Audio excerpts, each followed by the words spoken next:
Good afternoon, everyone, or good morning, depending on where you are joining us from today. I am Lynn Mungai, and thank you for joining the fourth installment of our Health and Wellbeing webinar series, brought to you by JWSeagon. A few housekeeping rules before we get started. Firstly, the webinar will roughly be 1 hour long, which means we set aside 40 minutes, for our guest speaker and 20 minutes for the question and answer session.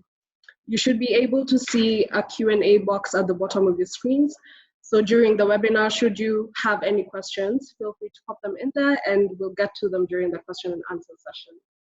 And lastly, this webinar is recorded and we will be sharing the recording with you. So feel free to share it with whoever you would like. As I mentioned earlier, this is the fourth installment in the health and wellbeing conversations that we've been having. And if you'd like to listen to the first three, there will be a link at the end of the presentation where you can visit and listen to them. So our topic for today is based on how exercise supports both our physical and mental health. And what you can expect us to cover is how exercise can improve the quality of your sleep, its impact on our immune system, and of course the question everybody is wondering about, does too much exercise prevent me from losing weight? For those of you who are joining us for the first time today, a very brief introduction into who JWSeagon is. With over 25 years of experience, we are one of the region's leading independent insurance brokers, and we offer our clients a one-stop shop for all their insurance needs. We have long-standing relationships with some of the leading international and as well as local insurance companies, enabling us to provide our clients with the best insurance solutions. Now, on to our speaker for today.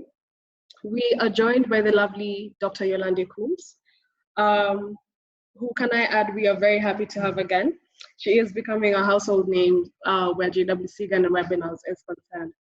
Dr. Yolande is the only qualified rapid transformational therapist in Kenya, and she specializes on issues that inhibit performance in the workplace. Her focus has been on utilizing evidence to change people's behavior individually and collectively, and she has worked in 12 African countries and spent the last 15 years in Kenya. So welcome, Dr. Yolande. Again, we're glad to have you here. Thank you very much. Good morning, good afternoon, as Lynn says, depending on where you are. So I'm going to talk to you today about the role of exercise in supporting your physical and mental health. And often when we think about exercise, it's something that we do, that we set aside a time for. But if we look historically, people didn't exercise. If you think back to your parents, your grandparents, they didn't exercise, and they didn't go and exercise in the gym or go running because their lives were so much more physical than ours. And if we look at what's called the blue regions of the world, and this term blue region applies to several regions in the world where people live, more people live to an old age, over 100, over 90, than we see in other places in the world. One of the most common things that we see in those blue regions is that people don't exercise. Not in the way we think of it now, but they are very, very active in their lives.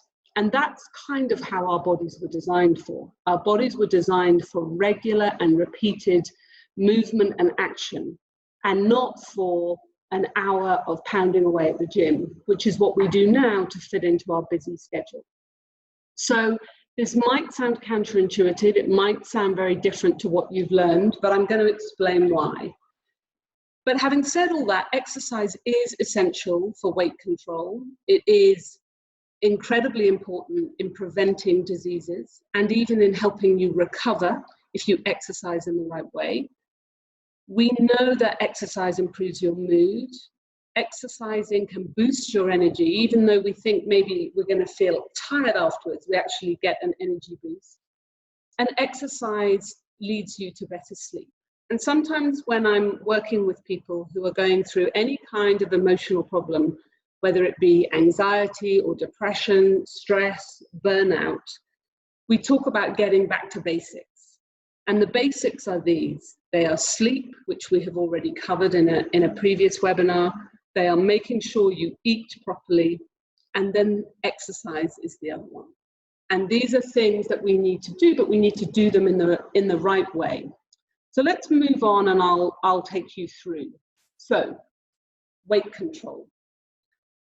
Exercise is incredibly good for helping us maintain the weight we have, and it's very good at preventing us gain more weight.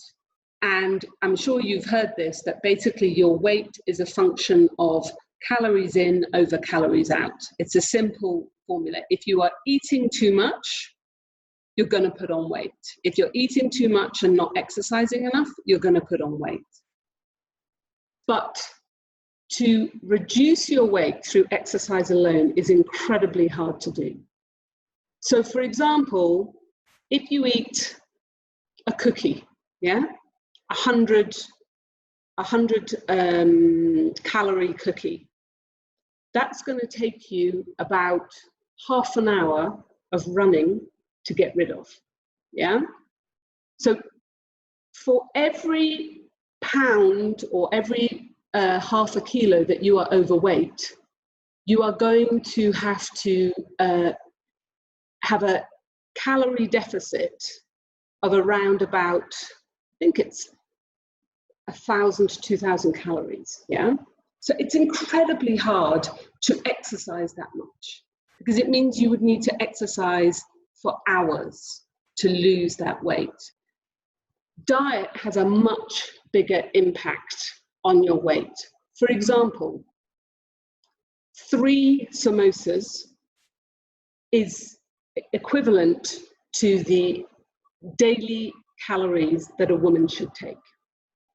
So if you pop 3 samosas as your mid-morning break, you've actually eaten all the calories you should have eaten in the entire day, okay? Because that 3 samosas comes in at around about 2,100 calories, and the average woman should eat between around 2,000 to 2,200, men a little bit more. So you can imagine then, to exercise off just one of those samosas, you'd probably need to do a session of a couple of hours in the gym. So exercise is amazing at maintaining your weight. It's really good at stopping you from gaining more weight, but it is not good at helping you lose weight. And I'm going to talk to you a little bit more about this. So what can you do in terms of weight control? You can become more active. The lifestyles that most of us lead now are not good for us. We either drive to work or we sit in a matatu. We probably get off at the stop closest to work. We then get to our office and we sit down and we stay seated for most of the day. And even when we need to go and chat to somebody in the office, we sometimes pick up the phone or email them rather than getting out of our chair. We then get home, and if we're lucky enough to have help in the home, food is already prepared, and we sit down and we eat it, and then maybe we sit and we watch TV, or we sit and we watch Netflix, or we sit and we play on our phones until we go to bed. We are not expending enough calories for the amount that we currently eat. So we need to, all of us, become more active. And becoming more active is just small things. For example, when you're drying yourself, dry yourself vigorously with the towel. Bend over, get right down to your toes rather than lifting your feet up. When you are walking, walk fast, walk briskly. The speed at which you walk determines your life expectancy, a recent study has shown us. If you are a slow walker, you are less likely to live long. If you walk fast, if you walk briskly, you're more likely to live long.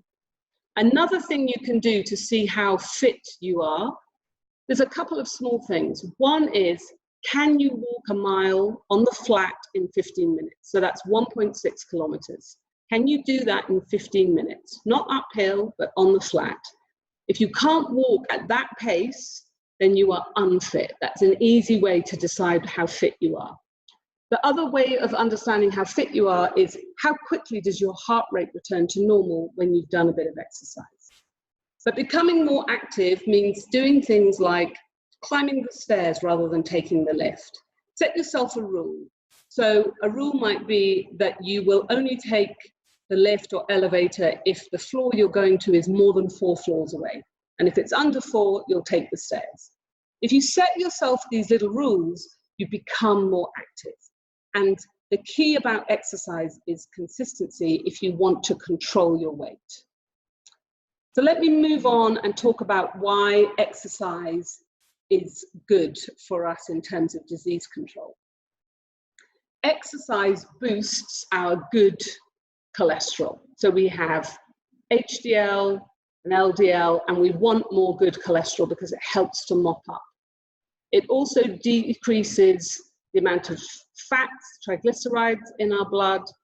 We know that people who exercise are less likely to have a stroke, are less likely to have a heart attack, are less likely to have diabetes, they're less likely to have cancer, arthritis. In fact, they're less likely to have most of the chronic diseases that we find in middle and old age. And the people who exercise the most have, if they've had a regular, consistent exercise pattern through life, they are more likely to be fitter and more agile in old age. So you may have heard of this expression, use it or lose it. And this refers to the range of motion that we have with our joints. If you only do the same things with your body, then those are the things that your body gets adjusted to. So when, again, without necessarily going to the gym, you can incorporate exercise. So when you are reaching up for something, reach up with both hands so that you stretch out those arm muscles. When you are walking, increase the stride length so that you increase the range of motion of your joints. When you need to get something off the floor, don't bend over at your waist, squat down and pick it up. All of these things are going to help your range of movement. If you think about our parents and grandparents, they squatted all the time. And squats are incredibly good, not just for balance, but they're also good for strength and stability of all our big joints. Now, none of us squat anymore. We've made our lives easier. We have chairs, we have toilets rather than latrines, and we really struggle to squat in the way that people used to spend hours cooking over a pot, squatting down. So if you want to do something for yourself, learn to squat more. All of these things are going to help reduce your risk of illness. And when I talk about disease control, if you have any of these diseases, just taking a daily walk for 15 or 20 minutes is going to help your recovery rate rather than staying on the couch or staying in bed when you have a disease. So exercise doesn't have to mean hitting the gym. It means moving your body. It means walking. And especially if you can do it outside, there are huge benefits to your stress and emotional well-being. And that's because exercise improves our mood. Exercise helps relieve stress. So I've talked to you about stress before. When we get stressed, one of the chemicals that we have in our body is called cortisol. We get adrenaline and cortisol, which are released from the adrenal glands. And that's what gives you that jumpy feeling when you feel a bit anxious. And when you're stressed, you have cortisol through your body. Cortisol is what leads to inflammation in the body, which leads to disease. When we exercise, we allow those chemicals to leave the body rather than to continue to be circulating. We know from many studies that exercise boosts self-esteem and how good you feel about yourself. One of the things when you need to exercise, particularly if you don't enjoy it, is you focus on the fact that you're not going to enjoy it. And what I would encourage you to do is not focus on the bit you don't enjoy, but focus on the feeling you will have after you have exercised, where you feel good about yourself having done it. And because you get those natural endorphins that are released once you've exercised, you have that happy feeling. We know from several randomized controlled trials that exercise has a huge impact on depression. So there have been several studies, the studies have been repeated in many countries where people have been randomized, people with depression have been randomized to either having counseling, to having taking antidepressants, or to taking exercise. And the exercise group always performs the best, whether it's in combination with antidepressants or in combination with counseling or on its own. So if you are feeling a bit down, increase your exercise. And again, I don't necessarily mean go to the gym, but take a walk outside. There are some beautiful spaces in and around Nairobi and around the rest of the country. Go for a walk in Karura Forest, go for a walk in Uhuru Park. Take yourself out in nature, because when we're in nature, it helps to reduce our stress. Exercise also reduces anxiety because, again, it helps to dissipate those chemicals which are a byproduct of feeling anxious. The adrenaline, the cortisol, and when we allow those chemicals to dissipate, then we feel calmer. So doing a little bit of exercise regularly can really help boost your mood and also prevent disease. But exercise can also boost the energy you have. When you are a regular exerciser, you have better muscle strength. Exercising regularly improves your balance, it improves your endurance. And these are all things we know that contribute to living longer and having less disease. Because when we exercise, and a recent study, and by recent I mean it came out last week, has shown that exercise actually increases the amount of oxygen to the brain. Now, we didn't think this happened before, but an article in a neuroscience journal last week has shown that your hemoglobin is able to take up more oxygen when you exercise and deliver that to the brain.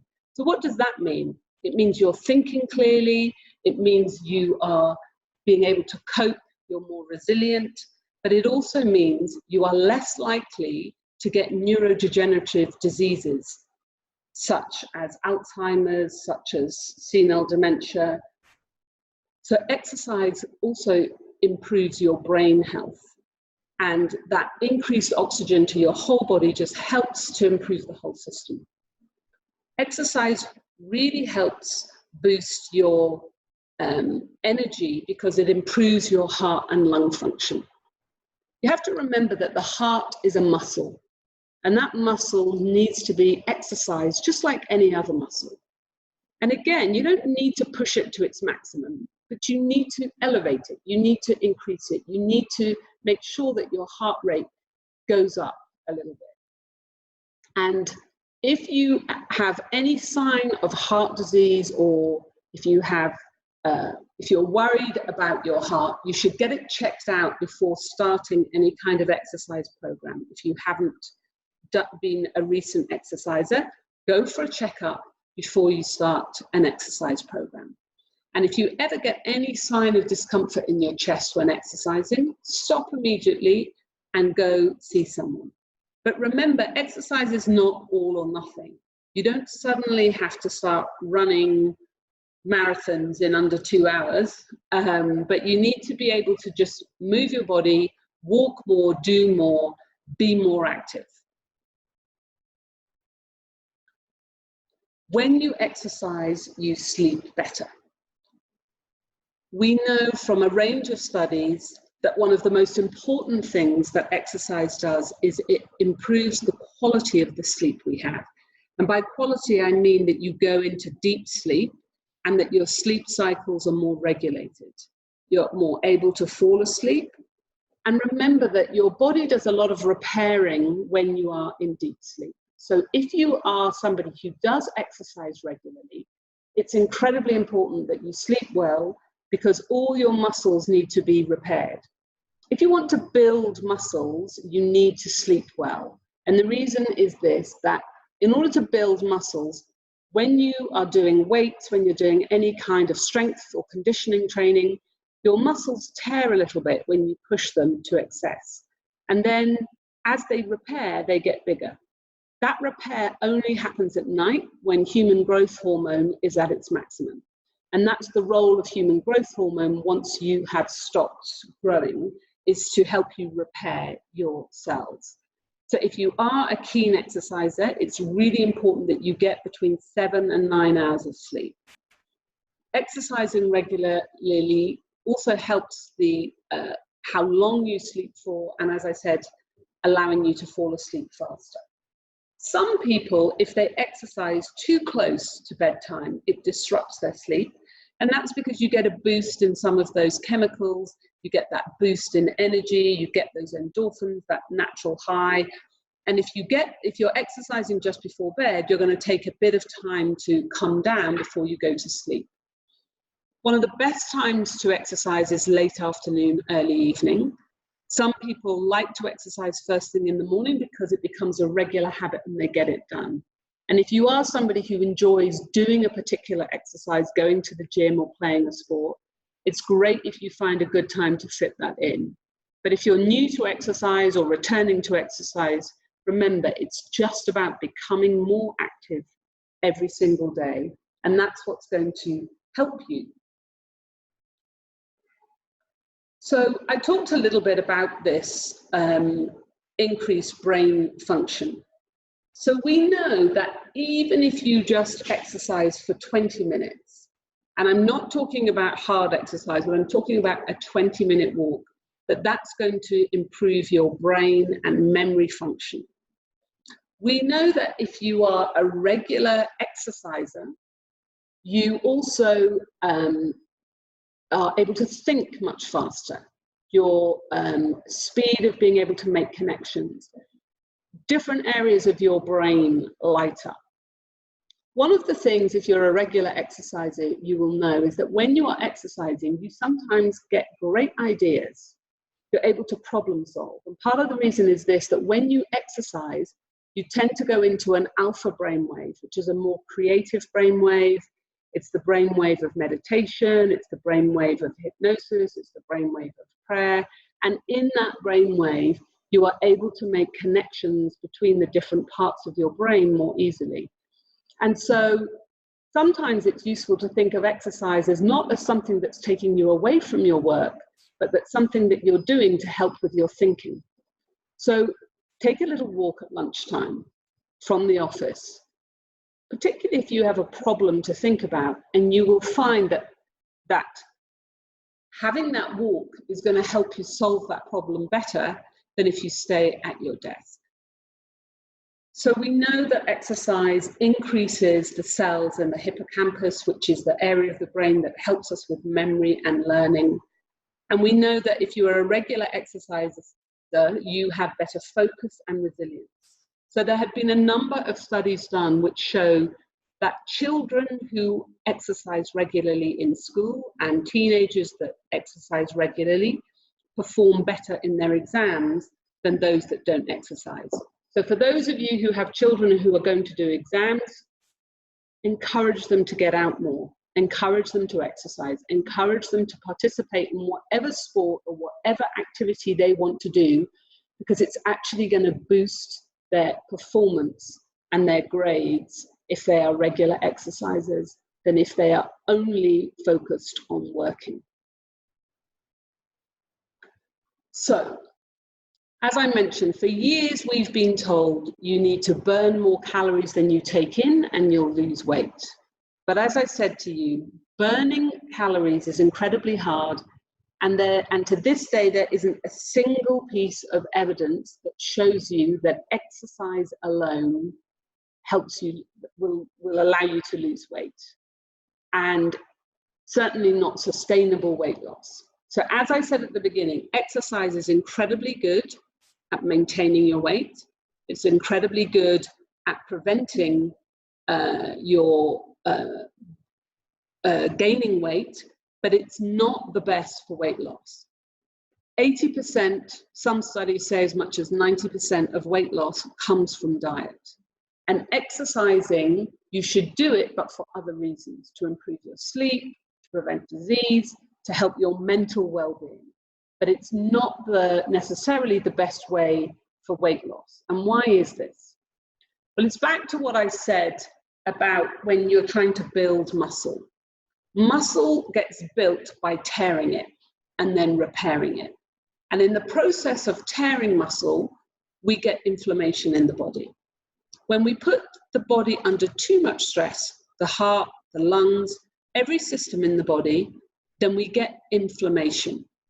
And what our body has to do is when it has inflammation, it has to fight that inflammation first, because inflammation is the precursor to heart disease, to diabetes, to stroke, to cancer, to all these different diseases. So the first thing our body has to do is fight that inflammation. And inflammation, as we've talked about in previous webinars, is the root cause of most diseases. And therefore, the combination of stress, mental stress, and physical stress, if you do too much exercise, puts your body in a state where it has a lot of inflammation. So it's one of the reasons why, and particularly in January, there will be a whole bunch of people who say, right, 2020, I'm going to get fit. And they say, I'm going to go on a really strict diet and I'm going to exercise. And you will see a huge spike in gym memberships and people being really active. And by February, it's all gone by the wayside. And one of the reasons for that is that often people go at it too hard. Yeah, the first week of January, and people go to the gym every single day. Second week, maybe 3 times. Third week, maybe 2 times, and then it falls off. So the best exercise you can do is one that you can maintain. But if you exercise too much, and one of the reasons why people stop exercising is they don't see the results that they want to see quick enough. And the reason they're not seeing the results is from having been a couch potato for several years, they move to huge amounts of exercise and their body just can't cope with this stress and strain that you're putting it under. Do you remember when you were younger and that first week back to school and the first PE lesson, and the next day you'd wake up and you could hardly move and get out of bed? If you feel like that, you have over-exercised. You've put your body in a state of inflammation. Now, people who are doing things like bodybuilding, this is what they do to increase it, but they're following a very strict diet in order to make those muscle repairs. But for most of us, we need to manage our exercise carefully. And if we're trying to lose weight, we need to focus on what we're eating rather than on the amount we're exercising, because you would have to be exercising for several hours a day to reduce the calories that you need to reduce to lose the fat that you need to lose.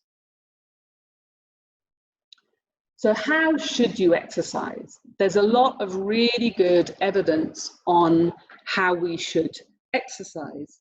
And I'm going to go through some of that with you. As I mentioned, first of all, if you want to lose weight, skip the gym. Incorporate exercise into your everyday life. So if you take public transport to work, get off one stop early and walk the last 10 minutes to work. If you have to go and talk to John in accounts, don't pick up the phone, walk to accounts and have a chat. The more that you can get up from your chair in the day, the better you're going to be. It's one, being able to get up off the floor without using your hands is an indicator of your health for the next 10 years. So if you're sitting, what you need to do is sit cross-legged on the floor and then get yourself up to standing, but without touching anything with your hands. If you can do that, that's another test of your fitness, of your range of motion, your balance, and your ability. If you can't do that, then it means you are much more likely to get some disease in the next 10 years. So what you're trying to do is increase the range of movement that you do. So if you take a moment to think about the range of movement you currently do in a day, it's mostly a little bit of walking, probably not very fast. It's sitting and it's getting up from the chair, or sitting on the toilet and getting up from the toilet, and it's getting into bed. You're not really moving your body. So what can you do? You can, for example, take time occasionally to sit cross-legged so that you really open up your hip joints. You can make sure that you move all your joints to the full range of motion. You don't have to take a long time to do this, but if you want to do more, take up something like Pilates or yoga, which is going to really help move your joints. Try and increase the number of steps you do a day. There's a sort of benchmark of we should try and do 10,000 steps a day. But don't feel daunted if that seems like too much. Just increase on what you're currently doing. Just make sure you're doing more steps, a bigger range of movement, and just try and incorporate exercise into your everyday life, what you do. If you really want to improve your overall levels of fitness, the best way to exercise is called HIIT, and it stands for high intensity interval training. And there's been a lot of research in the last 10 years which shows that this type of training really gets results, and it gets results quite quickly. So what is high intensity interval training?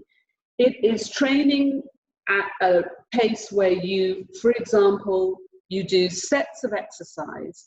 So for example, you might do squats, you might do star jumps, you might do burpees, you might do running on the spot, but you do these exercises in sets. So for example, you do one of these exercises for 15 to 20 seconds, working up maybe even to 30 to 40 seconds, and then you take a break of between 30 and 45 seconds. There are lots of different protocols on the internet. You can Google HIIT and find one that works for you. The beautiful thing about HIIT is it does not require any gym equipment whatsoever. You can do it in your bedroom, in your living room, and you can find something that works for you. We know from several studies that you need, if you can do 10 minutes of HIIT training 3 times a week, you can rapidly improve your fitness in a very short space of time. The intensity at which you do the exercise is more important than the frequency. So you can start with this, with just a few minutes of this a few times a week, and you can do it inside or outside. You can alternate between running and walking. You could do skipping, and when you're resting, you literally just walking very, very gently, and then you do high intensity. You can do it if you have a bicycle machine, you can do it on that. It's harder to do it on a running machine because of the time taken to slow down to give you the rest period, but you can run on the spot. But HIIT training, one of the things that we know about it is you start to see the recovery rate improve. So the recovery rate, when we're talking about the recovery rate, we're talking about the rate at which your heart returns to its normal rate. And ideally, you want to, if you're fit, your heart will return to its normal rate within a minute.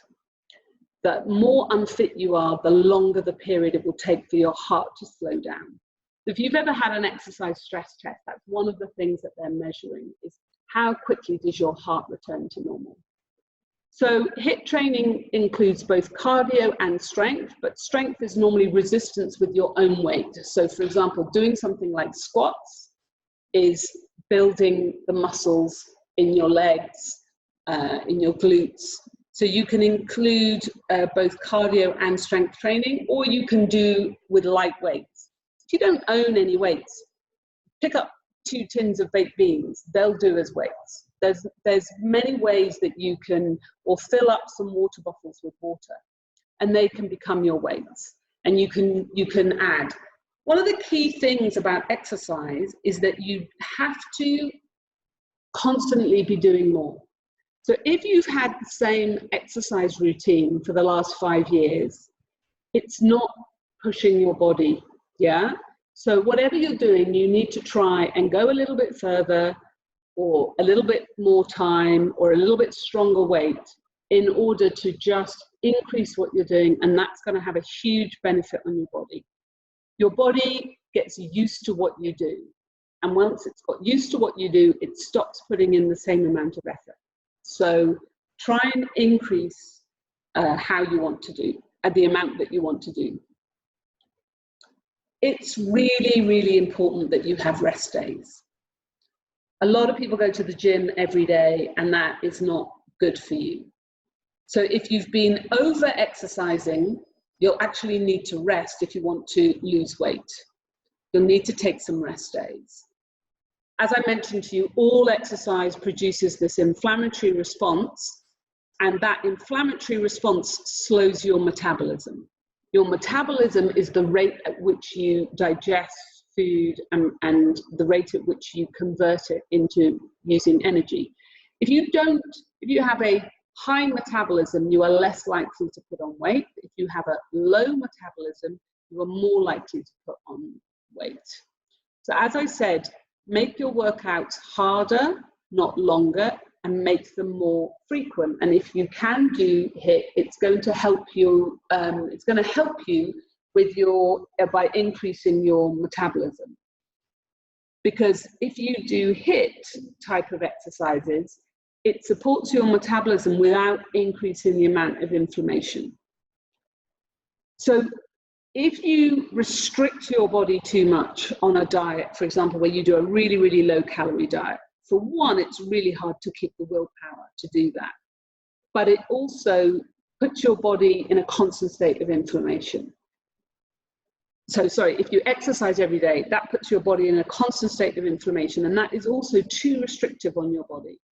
And for most people, you're not going to keep it up unless it's part of your normal activities, like getting off the bus a bit earlier or parking your car in a different car park so you have to walk a little bit further.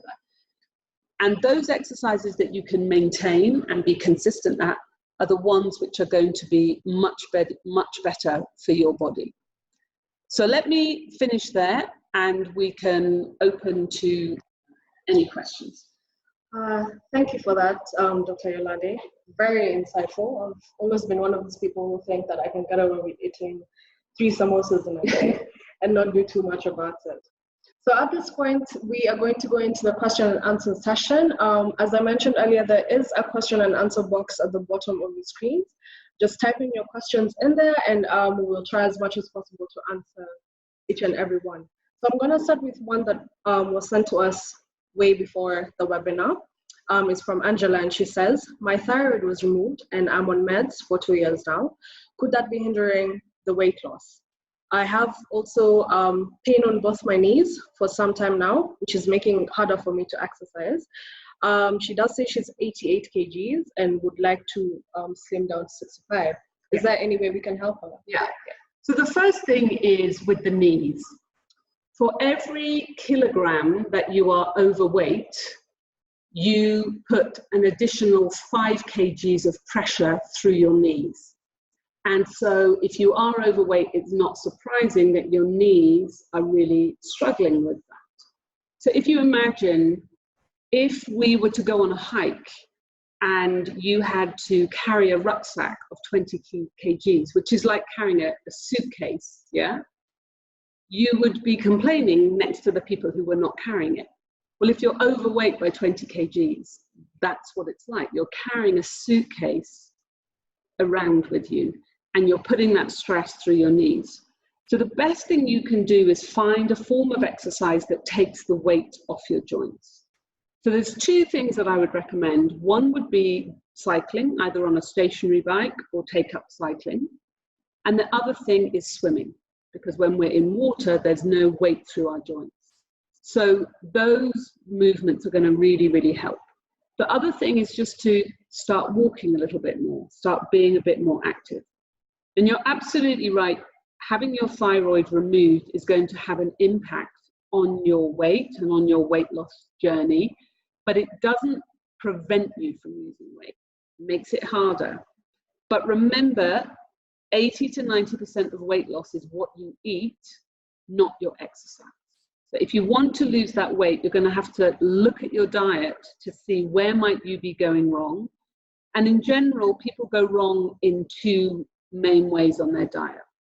One is that is portion size. If you make a fist right now, that's the size of your stomach, the size of your fist. So every time you take a plate of food, make a fist and see, are you eating more than you ought to eat? Once you've eaten your food, give yourself 5 or 10 minutes, and if you still feel hungry, go back and eat some more. But if your stomach is like a balloon. So if you put 4 fistfuls of food on your plate, your stomach will expand to allow you to take that much. The other big mistake people take is in consuming too much refined carbohydrate. So refined carbohydrate is sugar, it's white rice, it's white flour, it's chapatis, it's pasta, it's ugali. Reduce the amount of refined carbohydrates in your diet and you will lose weight very quickly, because refined carbohydrates get converted to sugar. So a bowl of rice or a bowl of ugali, the typical size that most people take, can convert to between 14 and 18 teaspoons of sugar. So you want to reduce your weight, reduce those, and move to a more vegetable-based, plant-based diet. I'm not saying don't eat meat, but if you look at a plate, half of your plate should be vegetables, yeah? Less than a quarter should be carbohydrates, and then you need some protein in some form. So I'm sorry about your thyroid, but there is stuff that you can do.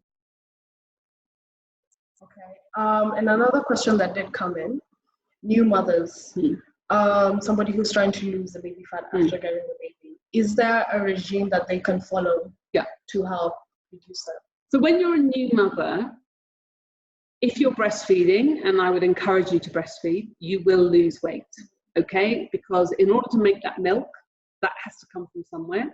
And so it comes from the food you eat. And breastfeeding makes you incredibly hungry. So the most important thing is to think about what foods you're eating when you're breastfeeding your baby, because if you think about it, if you're eating a lot of junk foods, then that's what you're feeding your baby. It's going to affect the quality of your breast milk. If you want to start exercising, again, you don't want to exercise too hard, because your body is already doing an incredible job. It's just created a human being, and now it's sustaining and feeding a human being. You don't want to put it under so much pressure that you can't produce the milk, or that you're just not going to be well yourself. You're going to, particularly if you've had a cesarean, you need to wait at least 6 weeks before you start exercising. But the things that you can do, again, are to become more active. Take your baby for a walk, either in a stroller or put your baby on your back and go for a walk together. You can also do lots of sort of movements with your baby. There are some nice things you can Google, exercises, strength exercises where you're using your baby to lift your baby, because being a mother is a tough job. But don't beat yourself up too much. Your body will return. Watch what you eat and become more active, but don't feel that you have to hit the gym to get back to that pre-baby body. And all those things you see on social media of these women whose bodies snap back after having babies, they have a whole team of people helping them to do that. Yeah, so remember, that's not reality. Okay. On to the next question. So for those with a very high metabolism, any type of exercise leads to a significant loss in weight. My goal this year has been to put on weight, as I was severely underweight and now unsure what type of exercise to take up so that I don't undo the progress I've had in putting on the weight. So what type of exercise is appropriate for those who are trying to gain weight? Yeah. So if you're trying to gain weight, you probably want to do a lot more strength and conditioning type work rather than cardio. And you want to also increase your proteins to help you put on more muscle, because you don't want to put on more fat, you want to put on more muscle. However, if you're really struggling to gain weight, I would encourage you to go and see a doctor, because it's possible that you have an underlying health issue, such as an overactive thyroid. If you have an overactive thyroid, it's really hard to put on weight. So it's worth just checking that out and ruling that out. Some people do have a very high metabolism and struggle to put on weight throughout life. If you are somebody who's very stressed, you can sometimes struggle to put on weight. So look at not just only your physical health, but also your mental health, and make sure that you are taking time perhaps to either meditate or to have some time, and there are nice little apps that are on, free apps, things like Insight Timer, where you can listen to those things to get some bit more balance in your life. But if you really want to try and gain weight, go for strength and conditioning rather than lots of cardio. Sounds good, because I'm also trying to gain weight, so that is actually really good advice. On to the next question from Paul. Should your BMI be a strict guideline for what your weight is to maintain, i.e. if you're unhealthy or if you're under or over your BMI? If so, does packing on muscle negatively affect your BMI rating, meaning you're unhealthy? He does say he was told to lose 20 kgs and is wondering if what will happen if he goes to the gym. Yeah. So the BMI is not a great way of looking at your weight, because BMI doesn't really take into account the frame size of your body. So you can be somebody who actually has quite large bones, or you can be somebody who has a delicate frame, because BMI only really takes into account your weight and your height. So if you think about some of our Kenyan elite runners, yeah, they would have an extremely low BMI, yeah, but they're fit and healthy. So what is more important, particularly for men, is your shape. Are you an apple? By an apple, I mean, do you have a big round tummy? For men, if you measure around your stomach, and if your stomach is more than around about 38 inches, you need to lose weight. Okay. And that is a better measurement. Now, if you do go to the gym, if your BMI is over 25, if your BMI is 26, if your BMI is 27, particularly if you're middle-aged, I wouldn't worry. But if your BMI is over 30, then you are going to be having significant fat around your organs, around your heart, around your lungs, around your liver, and that's going to be putting it under a lot of stress. You're going to be putting your joints under a lot of stress. So we do know, so BMI is fairly good when it's at the extremes, yeah? So if you have a BMI of over around about 28, you really need to do something. Yes, muscle does weigh more than fat. And so if you're talking about BMI at the margins, it's difficult to take those two away to be able to understand how much is muscle, how much is fat. There are scales that you can buy now which tell you your body composition, how much is fat, but there's an easier way than doing it. If you can take your fat in your tummy between your thumb and your finger, and if there's more than an inch, you probably need to lose some weight, yeah? If you have a bigger than an inch muffin top over your trousers, or if you have another way of saying this, if I can say it politely, if when you're standing in the shower and you look down and you can't see the bits of you that you might want to see, if you're a man, if they're not visible, then you need to lose weight. Okay, well, I hope that was helpful. I have been wondering, between bodybuilders, because we know they spend so much time at the gym, and somebody who doesn't regularly go to the gym but does the bits of exercise that you encourage us to do. Is there a study that shows who is healthier than the other, who probably gets sick a lot faster, or does it depend? You know, bodybuilders are an extreme end of the range, and bodybuilders often take substances to help get their bodies in that way, to build that amount of muscle. And the problem is that when they stop bodybuilding, they have huge problems. And many bodybuilders put too much strain on their heart and their lungs, because the heart and lungs they were born with were not designed to be providing for a body that has become so big. So bodybuilders are an extreme end. If you have been somebody who has always been active as a child, as a teenager, as an adult, then you're going to be fitter and healthier in general. Now, what people often do, and it doesn't matter what subject you're talking about, they will say, oh, well, my Uncle Peter, he never exercised and he lived to 90, yeah? Or my Auntie Marjorie, she smoked and she never exercised and she was very fat and she lived till she was 85. And the point is that what they're picking out is individuals. This data that I'm talking to you about comes from looking at populations, at looking at hundreds and thousands of people. And we know across populations, if you are overweight, if you don't exercise, you are more likely to die earlier or to have some kind of chronic disease. But the one thing I would say to you is everything in moderation, including moderation itself. Yeah, we have to enjoy our lives as well.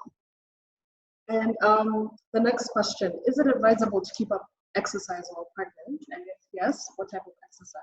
So if you were a regular exerciser before you got pregnant, continue with the exercise that you do.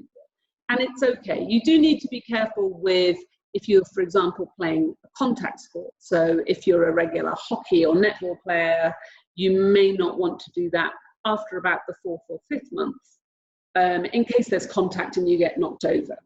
So whatever you were doing before pregnancy, keep doing it until you find it becomes too difficult. If you are new to exercise when you're pregnant, then stick to things at the lighter end. Walking, yoga, Pilates, stretching, things which are not going to put your body. And I believe that there are some yoga and pregnancy classes, if you live in Nairobi, that you can look for. You can also get that kind of thing from the internet. You can download an exercise routine to follow. But again, pregnancy is not the time to start a really vigorous exercise routine because you're trying to grow a little person. Very interesting. Okay. So I would say that brings us to the end of our question and answer session, and sadly to the end of our webinar. If you do have any more questions, then just send them through to me. My email address is lynn@JWSeagon&Co, and I will pile them over to Dr. Yolande, who will provide responses for us. So thank you for that presentation, Dr. Yolande. It was very insightful, and I do hope that we will put the information that we've had today into practice. So yeah, and to everybody listening in, thank you for joining us today and for taking your time to listen to us. I hope the webinar was enjoyable and that you will be joining us in the future. Do have yourselves a lovely rest of the day. Bye-bye.